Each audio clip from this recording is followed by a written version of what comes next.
எங்க ஊர்ல இந்த கிராமத்திலேயே வந்து பாத்தீங்கன்னா வெளியில எங்கன்னா போனா நாங்க ஒரு நாள் டைம் ஸ்பெண்ட் பண்ணி போகணும். அதனால வந்து பாத்தீங்கன்னா எங்க வில்லேஜ்லயே வந்து இந்த முகாம் நடத்துறது எங்களுக்கு ரொம்ப யூஸா இருக்குது.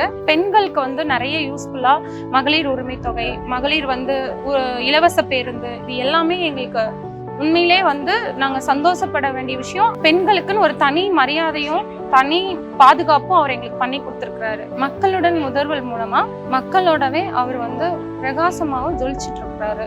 மக்களோட மக்களா பயணம் பண்ணிட்டு இருக்கிறாரு. எல்லா டிபார்ட்மெண்ட்ஸ் ஸ்டாஃபும் இங்க வரனால எங்களுக்கு இது உண்மையிலே ரொம்ப பெனிஃபிட்டா இருக்கு. இன்னொன்று என்னன்னா, இந்த முகாம் வந்து நாங்க அவரோட கையிலேயே டைரக்டா கொடுக்கறதுனால எங்களுக்கு ரொம்ப சந்தோஷம். இது வந்து சீக்கிரமாகவும் நடக்கும்ன்றனால தான் எங்க ஊர்லயே வந்து ஆட்டோ அனௌன்ஸ்மெண்ட் பண்ணியிருந்தாங்க. அதை வச்சு நாங்க இங்க வந்து மனு கொடுத்துருக்கோம். அவர் கையில நேரடியா கொடுத்தது உண்மையிலே ரொம்ப சந்தோஷப்பட வேண்டிய விஷயம். எங்களோட கோரிக்கையை அவர் கண்டிப்பா நிறைவேற்றுவாரு.